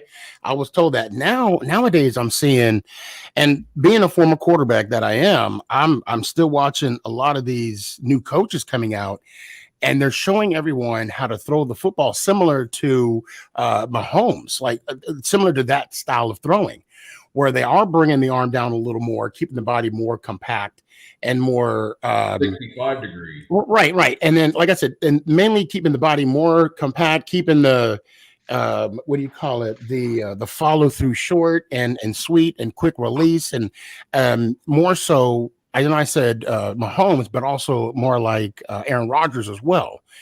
And I don't know if that's the evolution of that position, but I think that's where we're getting away from the old fundamentals. I hate to say old, but the old fundamentals of playing that quarterbacking position. I mean, they're even changing the 5-step, 3-step drop, because now a lot of high schools and college and pros, they're not under center as much anymore. They're more going to shotgun than they are under center. Of course, when I was in high school, we ran a veer option. When I played semi-pro in Germany, we had a pro set option, pro set offense. So it's changing, and I don't know if that's the evolution. That's because of college and what they're teaching these kids. And now what is it? The RPO? I mean, they're doing more RPOs than anything else, and now the NFL is starting to run that as well. Yeah, and you got Mahomes is a little unique because his father was a pitcher. Right. And he was St. Louis Cardinals. He played for the Cardinals. And I'm sure he had some ideals on how he wanted him to throw. And from baseball to football, because Mahomes was a baseball player too. Mahomes he's out there with Byron. He's Yeah, we know in White House, and it's so true that he baseball helped him with the way he throw the ball. Like, he just know how to release the balls, and it's about different positions. It's all that. But we were taught elbow up. Yep. Elbows up. Yeah. And it's just, so just to talk about Patrick Mahomes, this guy on the run threw a 50-yard bullet in the end zone. That's unheard of. I just had to throw that out there. I will never forget. I think it was against Jacksonville when it was a 50-yard bullet in the end zone, and it was just ridiculous. And I could understand why coaches are trying to lean towards that concept of throwing it similar. I'll say similar style, like the Mahomes and Aaron Rodgers, because the way that they're showing it, it's showing less injury, it's showing less torque on the body and on the forearm, because you don't want a young kid. There's football players that have gotten like Tommy John surgery, and they're trying to minimize that. And that new style that they're showing, I'm assuming, I'm just guessing that's why they're showing that different type of technique than. Well, some people past. have different abilities. You're asking Prescott or a Hurts or a Jones to throw like a Mahomes. That's crazy, because they have those type of abilities that they can get away with it, or the Rodgers. Tom Brady throws it more traditional. So, you have to do what your body allows you or your abilities allow you. Right. Yeah. And plus the strength of the arm as well. Like that Prescott, he got that look. Yeah, that little dance he does. But they I just think that every skill set is different, and some guys do have strong arms. When I came up, we had 5 first-round draft choices in Elway, Man, and Dan. Him and Marino and Kelly. Oh yeah. Oh my goodness. Yeah. Kelly threw the ball hard. Oh my goodness. Kelly threw the ball hard in the wind. Okay. How the heck could he do that? Okay. Yeah. The only thing I could speak on is someone had mentioned about Terry Bradshaw. Like when he would throw the ball, you'd hear it whistle when it was in the air, because the wind was hitting the laces. You just that's all you would hear. I could believe that. So speaking of that, with the whistling and all this other stuff, I saw something, and I guess I didn't necessarily believe it right away. Are they changing the ball for Thursday Night Football? No. Have you seen the video? That is just a promo for a football to play around with. Oh, okay. Okay.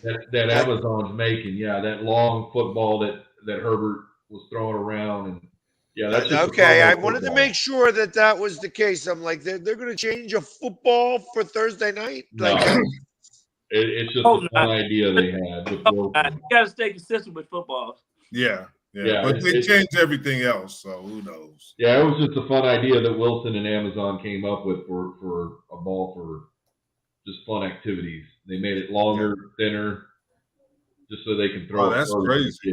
Yeah, they said it was like it's like a faster ball. Like they showed what's his face throw it like 100 yards. Yeah, really? Yeah, man. Like and not like even hard. Like just it was like phew, and it was there.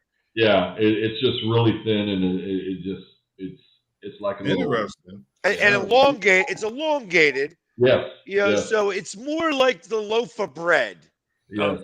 That like it gives you some of that whole thought process. Wow, I didn't even know that. But there was a video, and I wasn't sure if that's what they were trying to do. Yeah, you go see it on Amazon or Wilson or one. Okay.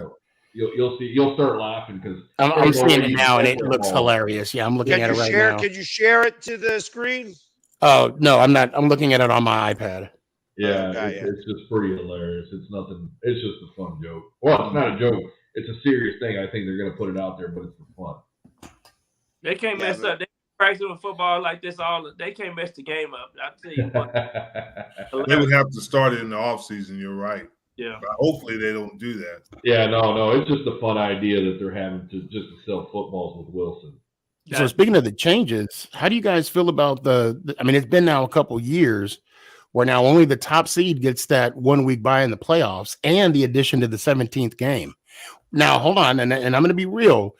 When the NFL is trying to show an emphasis on safety, they add an extra game. To me, that I don't want them to take away, don't get me wrong, but more so the one playoff game or the second round, how the top two teams got that 1 week bye. Now it's only the top seed. What's your guys' thoughts on that? Well, the teams that did get the bye for whatever reason struggled this year, if you remember it. Yep. Tennessee, none of them made it to the Super Bowl this year. And I don't know if that's an abnormality or it's just something that's going to happen, because you do get in a rhythm and that disrupts your rhythm. Yep. For whatever reason, once you get in that rhythm, you want to keep playing. Cincinnati's a prime example. They got in a rhythm and they played against some pretty good teams. Tennessee, obviously, and they beat Kansas City. And a lot of that was Kansas City's fault, like Pack Express. But they still beat them and they still went there, And then the Rams didn't get a bye week. Who got the bye week in the it was wasn't it Green Bay. Green Bay. Yeah, and then San Francisco. Yeah, they lost due to special teams. Green Bay. Yes, that's right. So there is one thing that I also did see this preseason, which I think the NFLPA or I don't know who's going to come up with it, but the crackback on the low hits on the defensive ends. Yeah, I don't like that. You had Watt go out, and you had the. I don't know why it became such an Thibodeau, because it's always been like that. Yeah. It's been always been like that. So I don't know why the emphasis. And it was Randy Moss's son was the one who got T.J. Watt. Yeah. And Thibodeau was, and he got Thibodeau, didn't he? Yeah. Yeah, and Cincy, yeah. Watts did. I mean, Randy Moss's son got Thibodeau. Yep. And it's become an emphasis, but that's not unusual for a tight end to go low. They were supposed to be in the box. I mean, they had to be lined up behind the tackle to do that. Yeah. But it doesn't look like that's happening. Correct. And what was even more concerning was the emphasis it happening on preseason. Exactly. When you can see how the players weren't proactive and reactive, thinking, okay, it's a preseason game. Nobody's going to come down and chop block me. Well, right. If you're out there, you better be prepared for everything. And that's the part I was saying. These guys are on the defensive side thinking, well, this guy's not going to really do anything. Well, lo and behold, 2 guys got taken out and are probably now going to be starting 3 or 4 weeks. Yeah. But yeah, well, I'll be shocked if unusual. Thibodeau don't start week 1. I mean, I know he's out 3 to 4, but I'll be shocked if he doesn't start. But yeah, I don't agree with especially during a preseason game. I'm sorry, what were you saying, Brian? I think he needs to set his butt down, Thibodeau. I mean, it's a long season. Why rush get back in at the beginning of the season? That don't make sense. Yeah. Yeah, that's true. Now that it's a 17 game season. So real quick, let's do something because we got like 10 minutes left. Where do we think? What are your rankings this year, projection wise, for the NFC East? Well, we did the power rating a couple of weeks ago, Jim and I. The Cowboys were 10, Philly was 15th, Washington was 20th, and the Giants were 24 out of the 32 teams. But I'm thinking Philly going up winning the NFC East. In my opinion, I think the Giants might finish 500.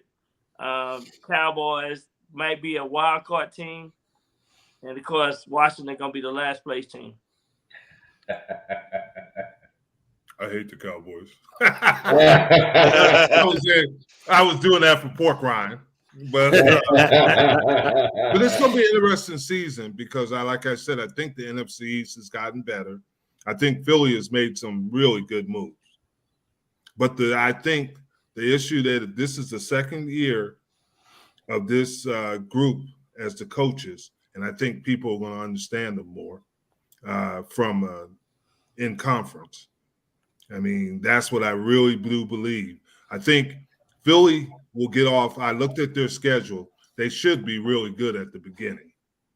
They should have the better record because Dallas plays Tampa Bay on Sunday night, and then they play Cincinnati. So they could be realistically 0-2.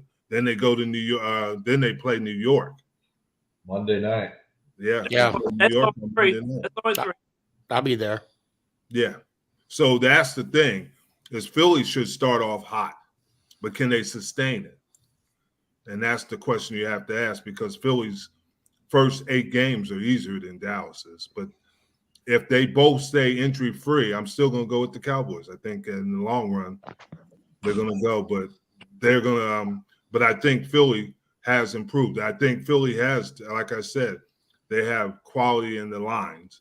They have the best offensive line in the maybe in the NFC and maybe in the NFL. What do you think about Dallas' depth? That's where I'm concerned at. That is a real big concern because they don't have a lot of depth. They'll get Gallup back in 2 or 3 weeks, but 2 or 3 weeks might be too late because Noah Brown is going to have to step up. They like Turpin, but Turpin is what? 153 pounds? Come on. 5'7".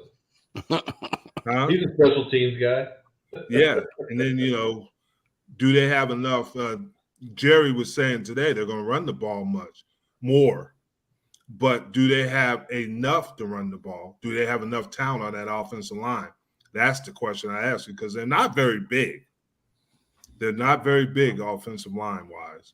As some of these teams, they're the more physical teams because they got to play the Tennessees. Well, their offensive line don't have no depth, Jim. That's the problem. Yeah, they're talking about signing Jason Peters. Yeah, I saw that. Shoot, they're talking about signing. That's dangerous when you get in there at that age, right? And possibly put them in there as eventually as a starter or swingman. And that's not saying Jason Peters is not talented. That's not what I'm saying. But yeah, unfortunately, I feel like that every year he plays now, it just takes away from him being a first ballot Hall of Famer. That's what I'm saying. It's a shame because he had a Hall of Fame career, and the last it was already 3 years ago he should have retired. Yeah. Now it would be 4. You know what I mean? So I can imagine him still being a good player, but ultimately it's. It's time to hang him up, but sometimes you just can't get away. Yeah. And age 39, I believe. Yeah.